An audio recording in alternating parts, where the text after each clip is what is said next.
Good morning all of you. आज शुरू होने वाला है नया चैप्टर दैट इज़ कॉन्ट्रैक्ट और ये मेरा 4th क्लास है। ऑलरेडी मैं 3 वीडियो बना चुका हूँ। चलिए शुरू करते हैं। So what is contract? पहले ही यहाँ पे क्वेश्चन मार्क करके लिखा है कि कॉन्ट्रैक्ट क्या है। इसको जानने से पहले हम लोग फिर से एक छोटा सा हम लोग जो स्टोरी पर डे शेयर करते ही है उस हिसाब से आज भी बोलना चाहूँगा एक स्टोरी। कुछ नहीं, सिंपल जो हम लोग अब पर डे ये सब स्टोरी सुनते रहते हैं कि क्या हुआ कि अब कभी किसी को कुछ कमिटमेंट किए, ठीक है, या आपको कोई किसी ने कमिटमेंट किया था कि मैं ऐसा करूँगा, ठीक है, तो हम लोग जवाब में क्या देते हैं? लिख के दो। बोलते नहीं, लिख के दो। क्या गारंटी है तुम्हारा इस बात का कि हाँ तुम ये करोगे, है ना? तो उस हिसाब से हम लोग एक लिखित मांगते हैं, लिखित मांगते हैं। उसको बोलते हैं कि एग्रीमेंट करो। एग्रीमेंट में तुम साइन कर दो कि हाँ हम ऐसा करेंगे। तो बिल्कुल सेम कोई भी कॉन्ट्रैक्टर या बिल्डर को हम लोग काम करवाना चाहते हैं तो वो अगर कमिटमेंट करता है no problem I will finish this job very professionally, तो क्या गारंटी है इस बात का? उसका कोई गारंटी नहीं है। तो हम लोग को क्या चाहिए कि लिखित रूप चाहिए, है ना? तो और ये होना चाहिए कि हम लोगों का जो एक्ट है, एक्ट के अकॉर्डिंग। ओके, तो वहाँ पे क्या होगा कि कोई यहाँ पे जब देख रहे थे कोई मैं दूसरे को बोल रहे थे कि तुम लिख के दो, तो मैं ये प्रपोज़ल किसी को दे रहे थे और दूसरा जो मेरा फ्रेंड है वो मेरा प्रपोज़ल को एक्सेप्ट कर रहा था, है ना? तो there must be two parties, और ये जो एग्रीमेंट होगा दो पार्टीज के बिटवीन में होना चाहिए। तो बिल्कुल same in case of contracts में भी कि कोई भी ओनर है या कोई गवर्नमेंटल डिपार्टमेंट है वो अगर किसी कॉन्ट्रैक्ट से काम करवाना चाहता है, यहाँ पे भी दिख रहा है कि दो पार्टीज है, एक है ओनर और दूसरा कौन है? बिल्डर्स और कॉन्ट्रैक्टर। तो ये होना चाहिए दोनों पार्टीज के बीच में। Okay, very good. और क्या बोले कि मुंह का बात का कोई भरोसा नहीं है, इसलिए हम लोग लिखित रूप से मांगते हैं और उसमें स्टैम्प पेपर में हम लोग साइन करवा लेते हैं, सील्ड रहता है। एम आई राइट? ओके, तो यहाँ पे हम लोग देख लिए कि क्या क्या है। फर्स्ट फर्स्ट पॉइंट है लॉफुल एग्रीमेंट होना चाहिए। ये जो एक एग्रीमेंट है that should be lawful. Okay, next proposal from one parties and acceptance by other parties. यहाँ पे एक पार्टी प्रपोजल देगा, दूसरा पार्टी प्रपोजल को एक्सेप्ट करेगा। तो हम लोग डिस्कस कर ली। Must be in the written form, ये होना चाहिए लिखित रूप से। ओके, और stamp paper signed and sealed रहना चाहिए वहाँ पे। तो फाइनली हम लोग कोई अगर पूछेगा व्हाट इज कॉन्ट्रैक्ट तो उसका डेफिनेशन क्या होगा, या एग्जाम में अगर आए कि कॉन्ट्रैक्ट व्हाट इज कॉन्ट्रैक्ट, तो उसमें लिखना होगा contract is an agreement. Okay, contract is an agreement between two parties which is enforceable by law. There is an proposal from one parties and acceptance by other party. उसके साथ और मैं point जोड़ सकता हूँ, it must be a written form to make legal and valid. Okay, next point और एक point जोड़ सकते हो हम लोग यहाँ पे 4 नंबर पॉइंट को लेकर कि it must be executed on stamp paper signed and sealed. Okay, I think it is clear. Next, objective of contract. तो ये हमारा कॉन्ट्रैक्ट का मकसद क्या हुआ? मकसद क्या हुआ? अगर हम लोग ऐसा करते कि बिना कोई कॉन्ट्रैक्टर के प्रोसीड्योर के अलावा कोई काम करना चाहते हैं तो क्या होगा? अगर मैं ओनर हूँ, किसी से भी काम हम करवाना चाहते हैं, पर्सनली उसको बुला के काम करवा लेंगे, तो क्या होगा? तो बाकी के बारे में आपको पता नहीं चलेगा कि बाकी लोग किस तरह का काम क्या करता है, कि किस तरह का एक्सपीरियंस है उन लोगों का, और जिसको हम बुला रहे क्या वो कैपेबल है इस काम के लिए। और अगर एक कंपटीशन होगा, बहुत सारा कॉन्ट्रैक्टर के बीच में कंपटीशन होगा, तो उसमें क्या होगा कि हम लोगों का लोएस्ट कॉस्ट आता है, क्योंकि वहाँ पे कोटेशन जमा देना पड़ता है कि कौन सबसे कम में ये काम करके देगा।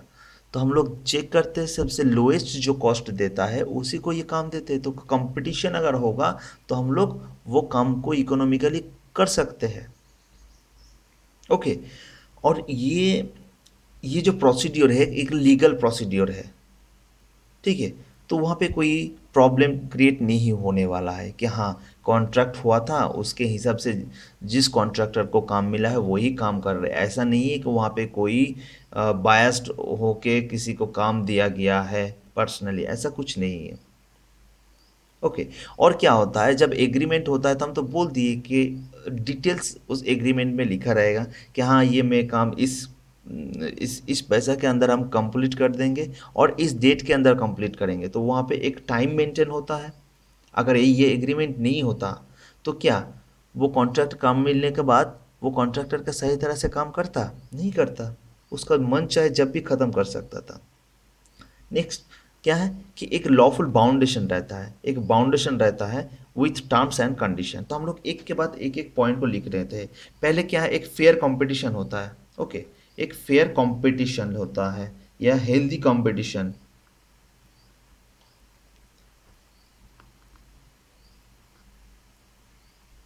एक हेल्दी कंपटीशन होता है वहाँ पे। ओके। दूसरा दूसरा पॉइंट क्या होगा कि गुड क्वालिटी वर्क हम लोगों को मिलता है।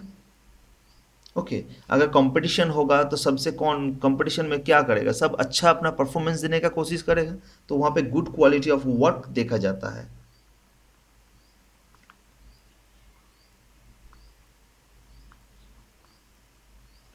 Good quality of work. Okay. और क्या बोले, वहाँ पे तो एक चीज़ मेन जो चीज़ है कि वहाँ पे लोएस्ट कॉस्ट जिसको जो कोटेशन जमा देता है उसी को वो काम मिलता है, तो वो इकोनॉमिक भी होता है। Okay. With in the limit ये काम हम लोग कंप्लीट कर सकते हैं।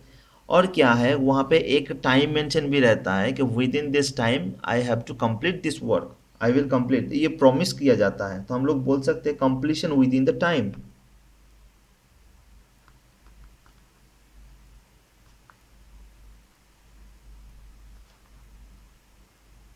ओके। नेक्स्ट क्या होगा कि एक लॉफुल बाउंडेशन होगा। Lawful boundation. ओके। वहाँ पे एक लॉफुल बाउंडेशन रहेगा विथ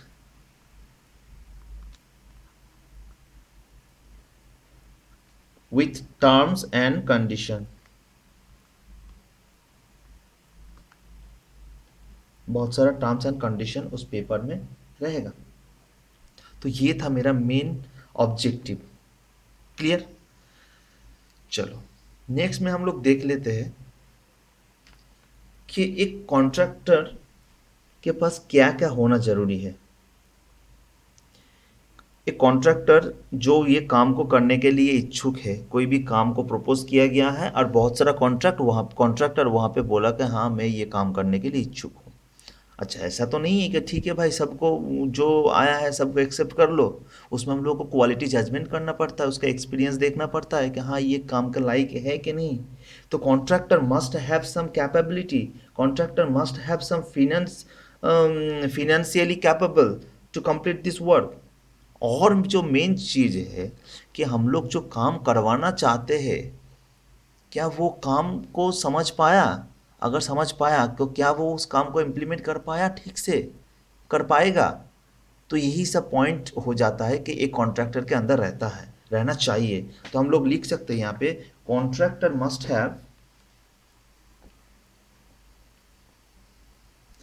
कॉन्ट्रैक्टर मस्ट हैव क्या बोलेंगे, फिनेंशियल रिसोर्स रहना चाहिए उसके पास।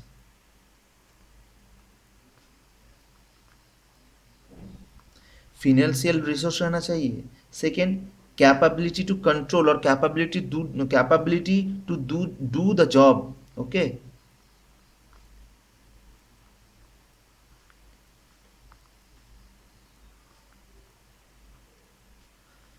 उसके बाद क्या बोल सकते हैं, ability to understand and implement.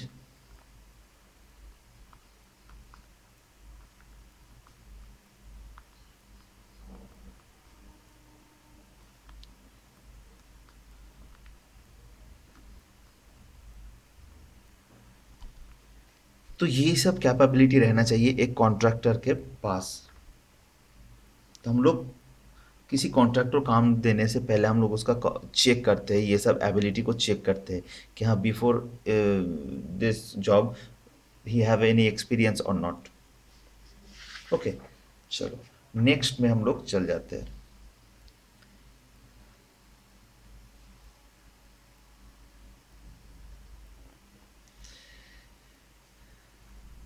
Next जो हम लोग पढ़ेंगे वो है कि एक कॉन्ट्रैक्टर, ठीक है, हम मान लिए कि वो कॉन्ट्रैक्टर के पास ये सारा का सारा एक्सपीरियंस है, वो फिनेंशियली बहुत ही स्ट्रांग है, नो प्रॉब्लम, काम कर सकता है।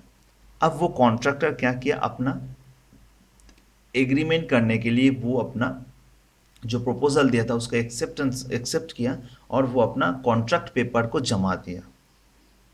ओके, अब कॉन्ट्रैक्ट पेपर जमा देने के बाद उसको हम लोग ठीक से स्क्रूटनी करते हैं और देखते हैं कि वो कॉन्ट्रैक्ट पेपर वैलिड है कि नहीं। तो एक कॉन्ट्रैक्ट पेपर को वैलिड होने के लिए क्या क्या पॉइंट होता है जो हम लोगों को उस चीज़ में देखना पड़ता है। तो हम लोग देखेंगे requirement of a valid contract.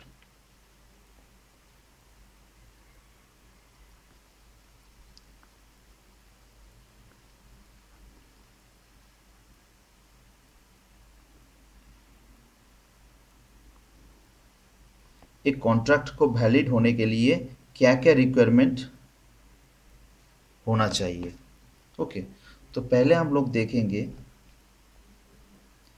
क्या रिक्वायरमेंट होना चाहिए। तो पहले हम लोग बोलेंगे contract should B lawful. Contract should B lawful, ये कानून कानून के आधार पे होना चाहिए ताकि कोई भी प्रॉब्लम आया बाद में तो कानून के हिसाब से उसका जजमेंट किया जाए। ओके, नेक्स्ट जो होगा कि contract should be in written form. Contract should be in written form और इन राइटिंग, ये लिखित रूप होना चाहिए। जो पहले हम बोल चुके हैं कि ये लिखित रूप से होना चाहिए, ऐसा मुंह का बात का कोई भरोसा नहीं है, कोई वैलिडिटी नहीं है, बस उसको लिखित रूप में रहना चाहिए। नंबर 3 जो हम लोग देखेंगे, contract shall be made by parties competent to contract. Okay,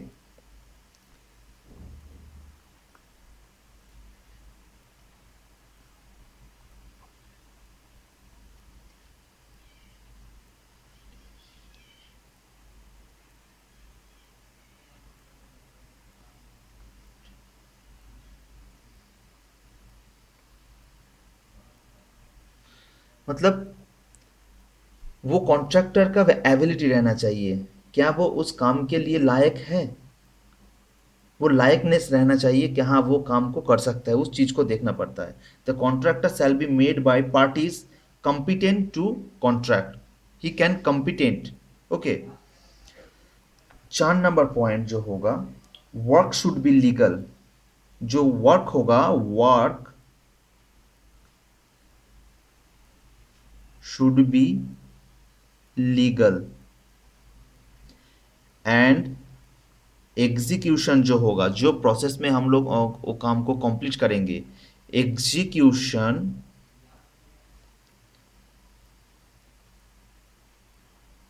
should have legality.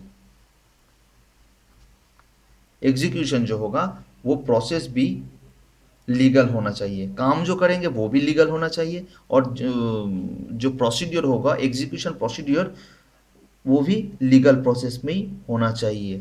Number 5 क्या देखेंगे, contract should be free consent. Contract should be free consent, मतलब यहाँ पे कॉन्ट्रैक्ट जो होगा सबके लिए एक फ्री फ्री टू ऑल, कि हाँ सब लोगों को इजाज़त है। Contract should be free consent, ये सब लोगों को इजाज़त है कि इस काम आप कर सकते हैं, सब लोगों का इजाज़त होना चाहिए कि हाँ। कॉन्ट्रैक्ट जब होता है कि बहुत सारे लोग पेपर सबमिट किया। अब उस पेपर के आधार पे सबसे लोएस्ट कॉस्ट को देखा जाता है, फिर उसके ऊपर जजमेंट किया जाता है। फिर जजमेंट करने के बाद बाकी जो कॉन्ट्रैक्टर था, जो लोग इस कंपटीशन से ऑलरेडी बाहर हो चुका है, तो उन लोगों को भी इजाज़त चाहिए कि हाँ ठीक है, वो काम ये कर सकता है। Contract should be free consent. Okay, number 6 देखेंगे हम लोग। 6 नंबर पॉइंट क्या होगा? There should be definite proposal and its acceptance. वो तो पहले हम लोग डिस्कस कर चुके हैं, ये चीज़ तो पहले हम डिस्कस कर चुके हैं कि there should be definite proposal and its acceptance. एक प्रपोजल रहना चाहिए, definite proposal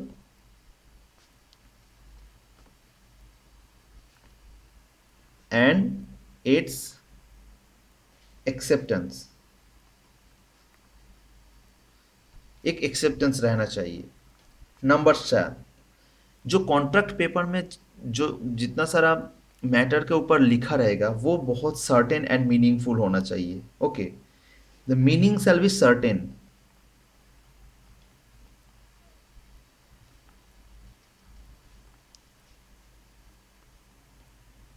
meaning shall be certain.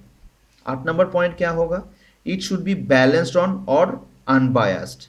ये किसी के द्वारा बायस्ड नहीं होना चाहिए, ये बैलेंस होना चाहिए, बैलेंस्ड रहना चाहिए। कॉन्ट्रैक्ट पेपर में जो होगा वो एक बैलेंस्ड पेपर होना चाहिए। इट शुड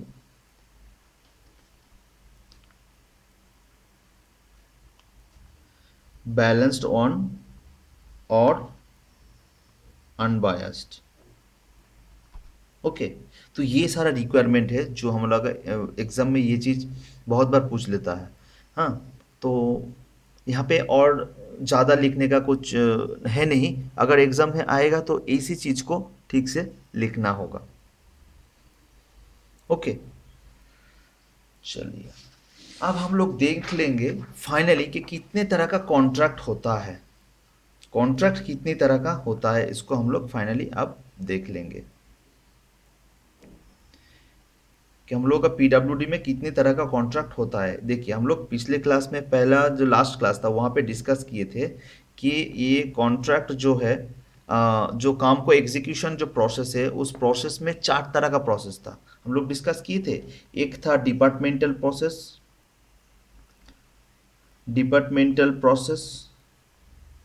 दूसरा सा पीस ऑफ वर्क मेथड,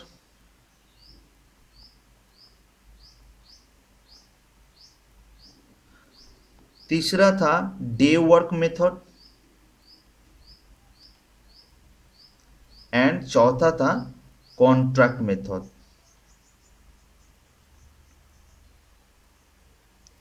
तो एक टोटल प्रोजेक्ट वर्क जो है वो एक डिपार्टमेंट खुद भी कर सकता है या ओनर खुद भी कर सकता है। ये गवर्नमेंटल कोई भी डिपार्टमेंट जैसे कि पीडब्ल्यूडी और सीपीडब्ल्यूडी, ठीक है, ये खुद से कर सकता है। या फिर वो काम, अगर वो काम किसी के द्वारा भी किया जा सकता है, उसी को बोलते हैं कॉन्ट्रैक्ट मेथड। तो हम लोग अगर किसी काम को किसी के द्वारा करेंगे, किसी और से करवाएंगे, तो वो होगा contract method. Piece of work method, day work method, ये सब सारा का सारा चीज़ ऑलरेडी डिस्कस्ड हो गया है। तो हम लोग डायरेक्ट आ जाएंगे कॉन्ट्रैक्ट मेथड में। तो हम लोग पॉइंट करेंगे यहाँ पे different type of contract.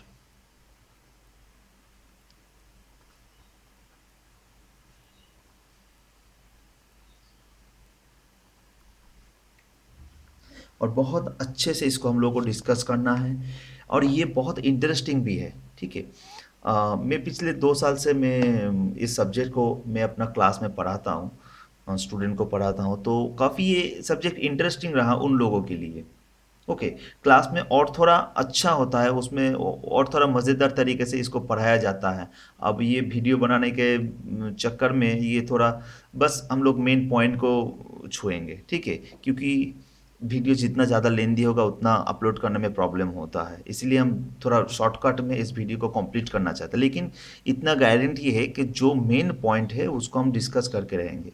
Okay, तो चलिए देख लेते हैं कि डिफरेंट टाइप ऑफ कॉन्ट्रैक्ट क्या क्या होता है, कितने तरह का कॉन्ट्रैक्ट होता है। हम लोग बात करते करते प्रीवियस क्लास में भी ऑलरेडी ये सब डिस्कस हो चुका है, जो एग्रीमेंट होता है क्या कितनी तरह का होता है, ठीक है। वहाँ पे हम लोग ऑलरेडी देखे हैं, या ये जो जितना सारा कॉन्ट्रैक्ट है इसके बारे में हम लोग सब लोग अवेयर है, कोई ना कोई ये सब के बारे में पता है कि हाँ ये इस तरह का हो सकता है कॉन्ट्रैक्ट, बस उसको हम लोग केयरफुली और थोड़ा अच्छे से डिटेल्स में देख लेंगे। तो फर्स्ट जो पॉइंट है, फर्स्ट नंबर है item rate contract. Item rate contract, ये एक नंबर पॉइंट है। आइटम रेट कॉन्ट्रैक्ट क्या है? बहुत ही इंटरेस्टिंग कॉन्ट्रैक्ट है। अब इस चीज़ को जानने के लिए आप लोगों को थोड़ा SOR के बारे में पता रहना चाहिए। SOR जिसको बोलते हैं schedule of rate, estimation costing में आप लोग पढ़े होंगे, ये तो फिफ्थ सेमेस्टर में था, है ना? नहीं तो एक बार शेड्यूल ऑफ रेट क्या होता है, उसका फॉर्मेट क्या होता है, उसको एक बार देख लीजिएगा। ओके, पूरा चीज़ क्लियर होगा, नहीं तो हम डिस्कस कर देंगे।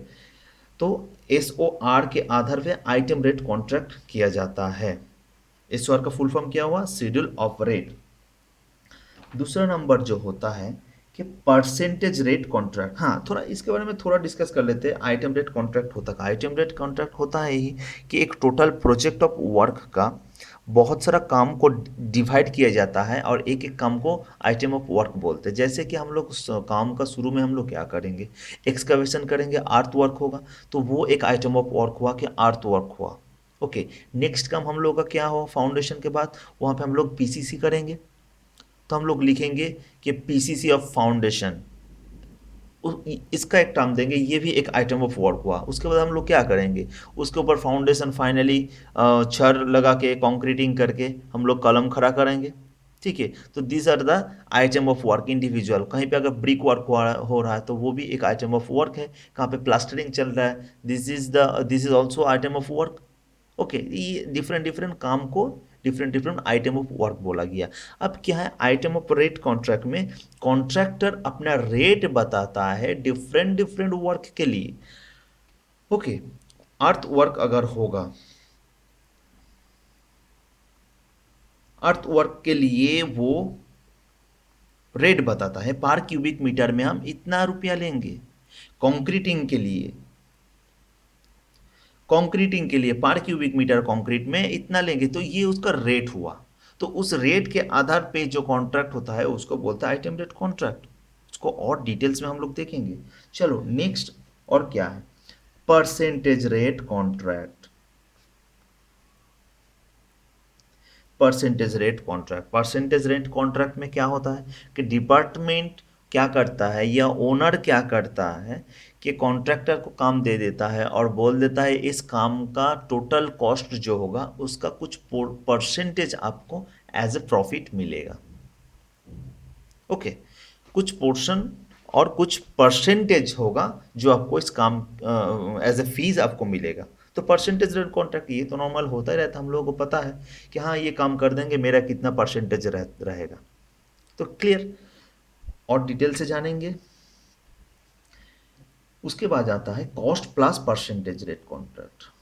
Cost plus percentage rate contract. Cost plus percentage rate contract में क्या होता है, इसमें क्या होता है, कॉन्ट्रैक्टर जो है वो टोटल कॉस्ट जो खर्चा होगा एक प्रोजेक्ट के लिए, वो टोटल कॉस्ट वो कॉन्ट्रैक्टर ही देता है। ओके, प्लस उसके साथ उसका एक सर्टेन परसेंटेज रहता है। और प्रीवियस वाला में क्या था, परसेंटेज रेट कॉन्ट्रैक्ट में कि वो टोटल कॉस्ट डिपार्टमेंट देगा, बस उसका टोटल कॉस्ट का कुछ परसेंटेज एज ए फीस उसको मिलेगा। और यहाँ पे कॉस्ट प्लस परसेंटेज, कॉस्ट जो है टोटल कॉस्ट वो भी कॉन्ट्रैक्टर उठाएगा और उसका कुछ percentage as a fee contractor को मिलेगा। Clear? 4 number point, cost plus fixed fee, fixed fee contract. Okay, बहुत ही इंटरेस्टिंग है, हम लोग जब डिटेल्स देखेंगे बहुत ही इंटरेस्टिंग है। कॉस्ट प्लस फिक्स्ड फी कि टोटल बिल्डिंग का कॉस्ट जो होगा वो कॉस्ट तो मिल जाएगा और एज ए फी उसको एक फीस दिया जाएगा। अगर 10 करोड़ का प्रोजेक्ट है, ओके, 10 करोड़ का प्रोजेक्ट है, तो उसमें बोला जाएगा कि एज ए फी कॉन्ट्रैक्टर को दिया जाएगा 40 लाख। 10 करोड़ का प्रोजेक्ट में 40 लाख आपका फीस है। ये मतलब ये फिक्स्ड है। तो एज ए फी ये फिक्स्ड आपको एक कॉन्ट्रैक्टर को मिलेगा। क्लियर। चार, उसके बाद 5 नंबर, कॉस्ट प्लस वेरिएबल फी। वेरिएबल फी बहुत इंटरेस्टिंग है, बहुत इंटरेस्टिंग। जब पढ़ाएंगे डिटेल्स में एक एक चीज़ को देखिएगा, बहुत अच्छा लगेगा। कॉस्ट प्लस वेरिएबल फी में क्या होता है, इसमें भी वही कि टोटल कॉस्ट जो होगा वो तो कॉन्ट्रैक्टर को मिल जाएगा। उसके साथ उसका फीस जो होगा, फीस को लेकर ही ज़्यादा ट्विस्ट है कि फीस में कैसे किस हिसाब से लूँगा या डिपार्टमेंट किस हिसाब से फीस देगा। तो वेरिएबल फी, अगर मान लेते कि मेरा 10 करोड़ का प्रोजेक्ट था, इस काम को वो कॉन्ट्रैक्टर कितने में कंप्लीट किया, 11 करोड़ में कंप्लीट किया। तो 1 करोड़ क्या किया, एक्स्ट्रा खर्चा कर दिया। तो कॉन्ट्रैक्ट इसमें क्या होता है कि बोला गया कि आप अगर ज़्यादा खर्चा कीजिएगा तो जितना ज़्यादा खर्चा कीजिएगा उसका कुछ परसेंटेज आपका डिडक्ट होगा। फी के हिसाब से आपका जो फी है उस फी से कुछ परसेंटेज आपका डिडक्शन होगा। अगर ये 10 करोड़ का प्रोग्राम को, 10 करोड़ का प्रोजेक्ट को आप 9 करोड़ में कंप्लीट कर दिए, तो क्या आप 1 करोड़ सेव किए। तो 1 करोड़ सेव करने के लिए आपको कुछ परसेंटेज एज ए इंसेंटिव मिलेगा। तो बहुत ही इंटरेस्टिंग है ना। तो इसमें क्या रहेगा, कॉन्ट्रैक्टर, हर कॉन्ट्रैक्टर चाहेगा कि मैं जितना हो सके कम में कर दूं तो मेरा प्रॉफिट, मेरे को थोड़ा एक्स्ट्रा क्या मिलेगा, एक्स्ट्रा। उसमें तो एक परसेंटेज है, उसका सर्टेन परसेंटेज है, प्लस एक एक वेरिएबल फी होता है और फ्लैक्चुएटेड फी बोलते हैं। तो वो फ्लैक्चुएट करेगा। अगर आप विद इन एस्टिमेशन में कर दिए तो उसको आपको कुछ इंसेंटिव मिलेगा, और ओवर एस्टिमेटेड हो गया तो वहाँ पे कुछ डिडक्शन हो जाएगा। तो ये एक बहुत गेम वाला बात है। ओके। नंबर 6, नंबर 6 में हम लोग देख लेते हैं कि यहाँ पे होता है target rate contract. Target rate contract, target rate contract बिल्कुल इसी तरह का है। आपको एक टारगेट दिया जाता है कि टारगेट के अंदर आप कंप्लीट कर दीजिएगा तो आपको इतना रुपया एक्स्ट्रा मिलेगा, और नहीं तो बिल्कुल ऑलमोस्ट सेम है। ये target rate contract, cost plus variable contract almost same है, हम लोग डिटेल्स में देखेंगे। 7 नंबर क्या है कि यहाँ पे होता है एक negotiated contract. Negotiated contract, negotiated contract में क्या होता है कि in case of emergency, in case of emergency और एक्सीडेंटल केस में हम लोगों को एक काम करवाना है किसी कॉन्ट्रैक्टर से, तो वो क्या होता है कि टेंडर बुलाएंगे, टेंडर नोटिस निकलेगा, उसके बाद कॉन्ट्रैक्टर फॉर्म भरेगा। ये जो प्रोसीड्योर है उसके बाद कंफर्म होगा कि हाँ आपको काम मिलने वाला है। ये टोटल प्रोसीड्योर में it will take some time. So we don't have time, that much time. इसलिए हम लोग क्या करते हैं, बहुत ही जल्दबाजी में किसी एक्सपीरियंस के आधार पे, कैपेबिलिटी के आधार पे हम लोग किसी कॉन्ट्रैक्टर को काम दे देते हैं। कौन सा केस में, अगर मान लेते हैं कि आपका एरिया में फ्लड आ गया, अब उस फ्लड को रोकने के लिए हम लोगों को क्या बनाना है, बैंक बनाना है। तो उसमें टाइम नहीं है ये सब प्रोसीड्योर करने के लिए। तब हम लोग कोई भी कॉन्ट्रैक्टर को मतलब आपस में नेगोशिएट करके एक काम दिया जाता है। क्लियर, बहुत इंटरेस्टिंग है। 8 नंबर पॉइंट, 8 नंबर पॉइंट में बोल रहा है कि डिमोलिशन कॉन्ट्रैक्ट। डिमोलिशन कॉन्ट्रैक्ट,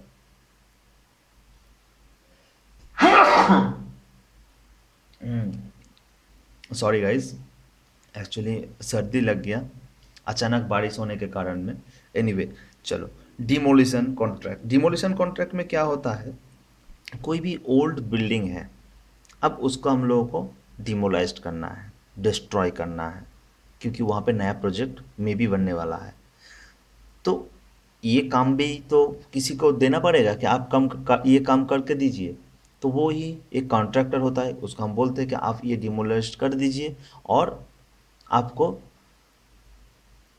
वो जो डिमोलाइज्ड प्रोडक्ट है या वेस्ट मटेरियल्स है, वहाँ पे आपका जितना सारा मटेरियल्स है वो आपका है।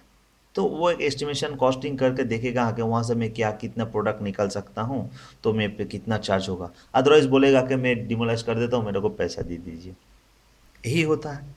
ओके, तो दीज आर द इनपो, और एक छूट गया, सॉरी सॉरी सॉरी, वहाँ पे और एक बोलना छूट गया, 9 नंबर में बोलेंगे इसको लमसम कॉन्ट्रैक्ट। लम सम कॉन्ट्रैक्ट, लमसम कॉन्ट्रैक्ट में क्या होता है, एक कॉन्ट्रैक्टर को काम दिया जाता है और एक लमसम अमाउंट बोलते हैं कि हाँ इसका ये टोटल को काम करने के लिए एक लगभग इतना खर्चा होगा, ठीक है, और लमसम अमाउंट आपको दिया जाएगा एज ए फीस।